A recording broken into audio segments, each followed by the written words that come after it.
Oyez oyez, bonjour à tous. On se retrouve sur cette vidéo pour faire le bilan du mois de mars. Donc on va voir un petit peu comment s'est passé le mois de mars. Est-ce qu'il a été plutôt favorable ou alors catastrophique? Ceux qui suivent le live ont déjà une petite idée de comment s'est passé le mois de mars.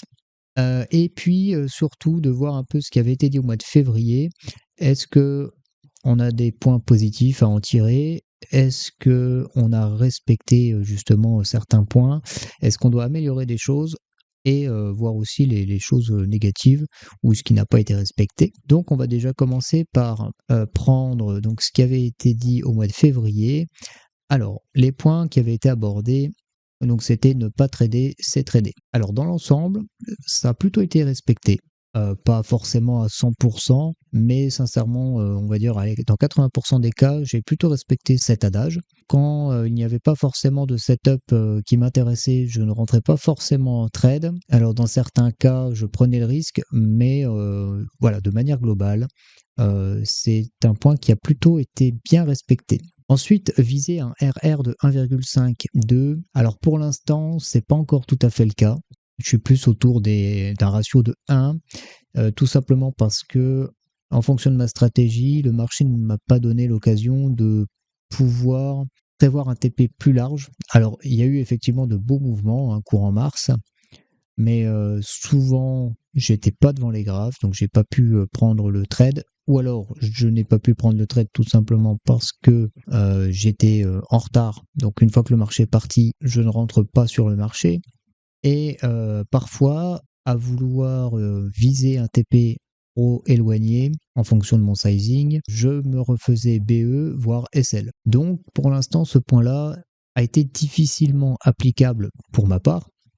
Par rapport à ma façon de trader. Peut-être que par la suite, quand le climat géopolitique sera un petit peu plus stable, on arrivera à quelque chose. Pour l'instant, voilà, ce point-là n'a pas été respecté. On reste quand même sur une ratio, on va dire, de 1, 1,1 à peu près, ce qui reste à peu près correct. Ensuite, adapter son sizing en fonction de la session. Donc ça, plutôt bien respecté, puisque sur la session de Londres, je prévois un sizing un petit peu plus large. Et ensuite, à la session de New York, je vais adapter mon sizing en fonction aussi de la volatilité et des volumes qu'il y a. Le money management, alors ça, c'est la fameuse problématique qu'on avait déjà rencontrée au mois de février et qui est toujours pas d'actualité. Et c'est ce qui m'a coûté d'ailleurs des comptes, donc ça on le verra ensuite. Donc ça, bon, bien sûr, c'est un point qu'il faut vraiment, vraiment que je respecte. Je me donne les moyens pour savoir m'arrêter quand il faut s'arrêter et patienter un nouveau setup. Alors, particulièrement, c'est ce point-là qui me pose problème. Les nombreuses fois où je me suis trouvé en difficulté, c'est justement parce que je n'ai pas patienté un nouveau setup. Ce qui s'est passé régulièrement, c'est que déjà, le money management n'était pas forcément respecté, mais c'est surtout que lorsque je me faisais SL, je ne patientais pas un nouveau setup, ou alors je ne sortais pas tout simplement des marchés, donc je cherchais à reprendre un trade. Donc si je me faisais par exemple SL alors que j'étais en short, j'allais chercher un long parce que je pensais que mon analyse n'était pas bonne, sauf qu'au moment où je prenais le long, le marché continuait à shorter finalement comme j'avais prévu dans mon analyse, donc je me refais SL. Et en fait, je me retrouve un peu malmené par le marché. Donc cet aspect-là de patienter un nouveau setup. Ce que je dis notamment en live, c'est ne pas trader 2 fois le même setup. Donc c'est par rapport à ça. Donc ça n'a pas été respecté, ce qui a mené à mal mes comptes. Donc c'est ce qu'on va voir justement tout de suite après sur le petit suivi Excel que je fais avec les différents comptes que j'ai pris. Donc on se retrouve sur les tableaux Excel pour avoir le détail de chaque compte. Alors on s'était quitté au mois de février avec des comptes financés. Malheureusement, ils ont tous rendu l'âme au mois de mars. Alors, il y avait le premier compte en 50K financé de chez Fidias que j'avais depuis le 15 janvier et que j'ai grillé le 9 mars. Donc j'ai réussi à le tenir plus d'un mois. Donc on a 38 jours ici de trading. Malheureusement, depuis cette grosse journée de perte, j'ai réussi à remonter légèrement le compte. Psychologiquement, c'était quand même assez compliqué. Ici, j'étais presque retourné donc à BE, c'est-à-dire que j'avais quasiment retrouvé la totalité du drawdown. Donc j'avais réussi à monter le compte jusqu'à 1900 $, de PNL. Et ici, j'étais à environ 1600 $ à peu près. Donc, il me manquait 300 $ pour remettre mon compte ABE. Malheureusement, petite journée de perte et c'est là où j'ai tilté et donc je me suis battu avec le marché, c'est lui qui a eu gain de cause et donc j'ai cramé le compte alors que j'étais tout proche de remettre le compte ABE et donc de récupérer la totalité de mon drawdown. Ensuite, j'avais le 25K statique que j'avais remonté jusqu'à 619 $. Malheureusement, j'ai eu une première journée de perte à 245. Au lieu de rester calme, entre guillemets, et de remonter gentiment le compte sur, s'il fallait, plusieurs jours, le lendemain, j'ai essayé de récupérer donc ces 200 et quelques dollars. Donc ça a été une journée un petit peu mouvementée où j'ai réussi à monter, descendre.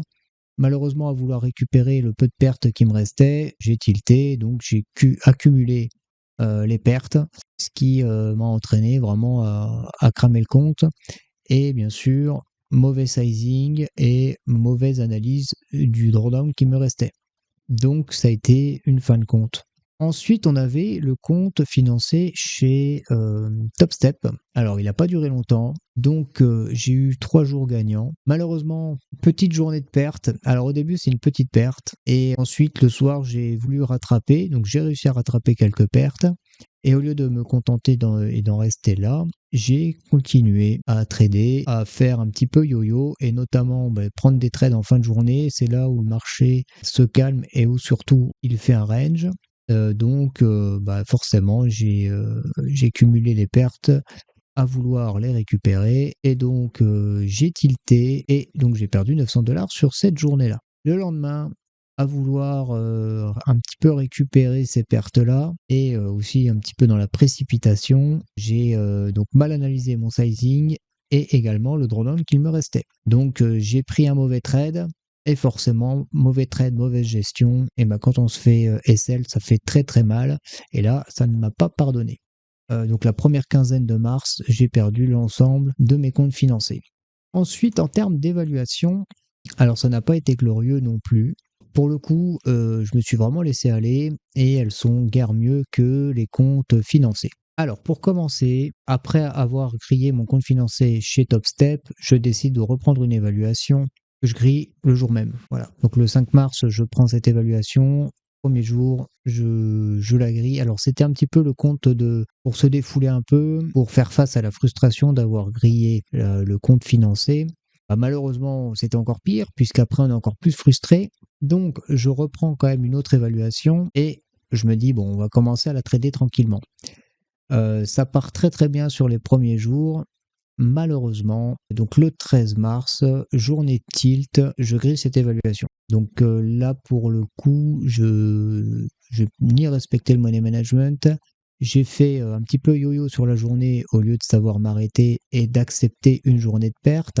Donc je grille. Le 16 mars, j'ai 2 autres évaluations qui sont grillées également. Et donc une autre évaluation que je reprends le 20 mars, qui part plutôt bien. Je suis plutôt régulier au niveau de mes gains. Et malheureusement, 30 mars, donc après 6 jours de gains, je n'arrive pas à accepter une journée de perte. Et au lieu d'accepter une perte qui était autour des 380 $, j'ai essayé de rattraper ces pertes-là. Et je me suis battu avec le marché qui finalement a eu gain de cause et a grillé le compte. Je renouvelle une évaluation. Le 30 mars également, je fais 600 $ de gain. Formidable. Et le lendemain, je tilte 31 mars et donc je grille le compte de nouveau. Donc là, les comptes Topstep sont tous grillés. Et donc j'avais également l'évaluation giveaway que je voulais trader justement avec la commu, pour lequel j'avais justement un projet vis-à-vis de ce compte-là. Malheureusement, le 13 mars, suite à une accumulation de pertes que j'essaye de rattraper, je fais yo-yo sur la journée et j'ai grillé le compte. Voilà, j'ai pas su m'arrêter. J'ai tradé également en fin de journée alors que je n'avais pas à trader. Et donc je grille le compte. On avait également une évaluation qui était renouvelée, donc chez Fidias, où pareil, là j'ai une grosse journée de perte, 2 grosses journées de perte, 19 mars, je grille le compte. Donc c'était un petit peu l'évaluation, on va dire. Je savais qu'elle était renouvelée. On trade correctement, mais on prend un peu plus de risques, on size un petit peu plus gros pour essayer d'avancer un peu plus vite, en sachant que de toute façon, au pire des cas, cette évaluation-là sera renouvelée le mois prochain. Ensuite, on a 2 évaluations qui sont en cours, donc de 25K, qui pourtant ont connu 3 jours consécutifs de pertes. Et là, par contre, j'ai accepté les pertes. Alors, il y a juste la grosse journée là où j'ai eu un petit peu plus de mal, donc j'ai sizé un petit peu plus, mais bon, j'avais un petit peu de marge, mais j'aurais mieux fait de m'arrêter avant. Mais j'ai réussi à rattraper quand même l'ensemble des pertes. J'ai fait une belle journée, donc le 31 mars. Alors, belle journée, mais on va dire avec un peu de chance, puisque j'avais fait une erreur de sizing. J'étais resté sur le même sizing que les 50K, donc c'était une erreur. Heureusement, c'est parti directement au TP. J'ai pas eu de drawdown, mais au vu du sizing, j'aurais cramé mon compte si le marché était parti dans l'autre sens. Donc les deux comptes-là se suivent puisque je les trade ensemble. Et donc pour l'instant, je les monte tranquillement et on va voir un peu ce que ça va donner. En revanche, 31 mars, les 50K, donc évaluation, donc c'est la même évaluation que celle-ci, qui se renouvelle tous les mois. Partez bien donc le 30 mars, donc c'est quand elles ont été renouvelées. Malheureusement, 31 mars, donc le lendemain, je les grille. Alors, je me suis pris un SL suite à quelques paroles de Monsieur Trump. Donc je me suis pris un SL, j'ai voulu reprendre le trade. Malheureusement, j'ai voulu le garder. Je voyais que c'était un petit peu hésitant, donc j'aurais mieux fait de couper ABE tant qu'il était encore temps. Et au lieu de ça, j'ai renforcé ma position quand elle était en négatif. Et je me suis fait SL à quelques ticks près avant qu'il aille chercher donc ma target. Donc j'ai grillé le compte à quelques ticks près, mais c'est pareil, c'est renforcer la position alors que je n'aurais pas dû. Et finalement, la deuxième chose aussi que je peux dire là-dessus, c'est que j'ai tradé 2 fois le même setup suite au SL, ce que je ne suis censé pas faire. Donc pour résumer ce mois de mars, qui a été fortement négatif, puisque j'ai perdu l'ensemble de mes comptes financés, j'ai grillé énormément d'évaluations. Malgré tout cela, ce que je peux en tirer de positif, c'est que j'ai amélioré ma patience, puisque j'ai tendance à un peu plus attendre un meilleur setup ou alors que le marché aille chercher une zone que j'ai déterminée avant de rentrer en position. C'est pas encore à 100%, mais il y a de l'amélioration sur ce point-là. Et j'ai également amélioré ma sérénité, entre guillemets, puisque lorsque je prends un trade et que je rentre sur le marché, je suis beaucoup plus serein, que ce soit en termes de perte ou de gain, ou même de BE, même si le BE et le SL sont un peu agaçants, surtout dans certaines conditions, mais globalement, je suis beaucoup plus serein. Et ce que je peux en tirer également, c'est que lorsque je n'ai pas des journées où je tilte, j'ai une bonne constance, une bonne régularité, que ce soit au niveau de mes journées gagnantes comme perdantes. Les seules choses donc que je dois améliorer et qui me posent souci justement, c'est les points qui sont en négatif, donc respecter le money management, c'est-à-dire lorsqu'il y a des journées de perte, respecter mon daily loss limit que je me fixe et bien sûr accepter les journées perdantes. Bien souvent, ce qui se passe, et c'est le même problème qui se passait au mois de février, c'est que dans la plupart des cas, j'arrive à rattraper mes pertes. Donc, je finis à minima une journée ABE. J'ai tellement cette habitude-là que même si j'ai une journée en négatif, je vais chercher à récupérer ces pertes pour finir à minima ABE. Malheureusement, il y a des jours où le setup n'est pas propice et ne nous permet pas de récupérer les pertes. Et c'est à ce moment-là où je me trouve avec des journées avec soit un fort drawdown, soit justement les comptes grillés. Donc c'est ces points-là que je dois améliorer pour le mois d'avril. Donc préparation pour le mois d'avril, c'est très simple. Ça va être donc d'améliorer les points, c'est-à-dire améliorer ma patience pour attendre un meilleur setup et une meilleure zone. Ça, je peux encore l'améliorer, encore un peu plus. Et le plus important, c'est respecter le money management, accepter les journées de perte. Du moment que je respecte mon money management, les journées de perte ne doivent pas me déranger, entre guillemets, et bien sûr me fixer un montant ou alors un nombre de SL sur la journée que je peux me permettre. Et il y a également un autre point que je n'ai pas mis, c'est bien sûr ne jamais trader 2 fois le même setup. Un exemple tout bête, si je décide de clôturer un trade parce que je considère que le marché n'est pas propice, donc je coupe ABE et que le marché part ensuite dans mon sens, je ne dois pas reprendre un trade, puisqu'en général, si je reprends un trade, je ne serai pas dans les mêmes conditions, puisque je serai peut-être moins bien placé et le risque est beaucoup plus important de se prendre un retracement et donc un SL. Et il y a également le fait de se prendre un SL et de ne pas retrader, on va dire, trop proche de ce setup-là, qui peut justement m'entraîner encore plus vers des SL que de récupérer mes pertes. Donc là, c'est une règle que je dois respecter impérativement. Et en fait, tous ces points négatifs doivent être vraiment améliorés pour le mois d'avril. Donc pour justement avoir un mois d'avril beaucoup plus acceptable et bien sûr viser les payouts. Donc les objectifs pour le mois d'avril, ça va être bien entendu de respecter mon money management. Ce que j'entends par là, ça va être surtout de respecter ma daily loss limit et d'accepter les journées en drawdown. Il vaut mieux une journée en léger drawdown, donc en respectant sa daily loss limit, donc je me fixerai une marge, donc un montant, que d'avoir une grosse journée en drawdown jusqu'à parfois griller le compte. Et donc ça, c'est le plus important. Et bien sûr, par la suite, ça va être de valider les évaluations qui vont être renouvelées. Donc je vais avoir au cours du mois d'avril 3 évaluations chez Fidias qui vont être renouvelées. J'ai, il me semble, 4 évaluations top step qui vont aussi être renouvelées au cours du mois d'avril.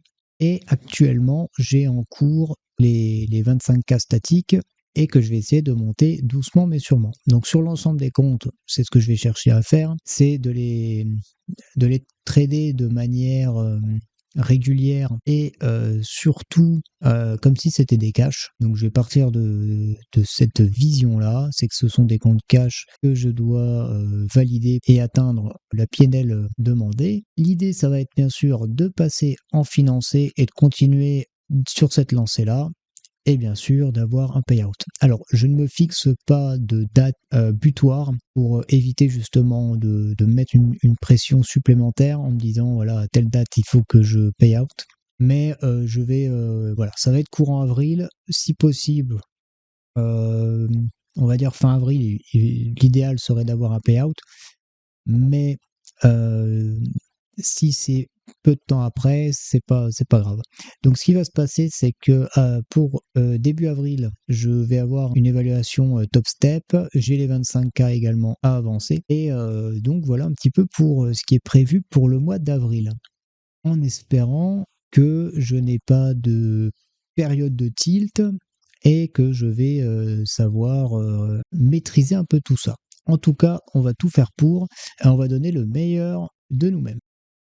Sur ce, je vous remercie d'avoir suivi la vidéo jusqu'au bout. N'hésitez pas à poser votre petit like et à vous abonner à la chaîne. C'est totalement gratuit et ça m'aide énormément. Et si vous êtes amené à prendre des comptes chez Fidias Prop Firm, n'hésitez pas à utiliser le code JohnTPTrader. Ça me soutient énormément et ça vous permet d'avoir les meilleures promos proposées par Fidias et par la suite vous proposer des petites surprises. Merci et surtout que les TP coulent à flot.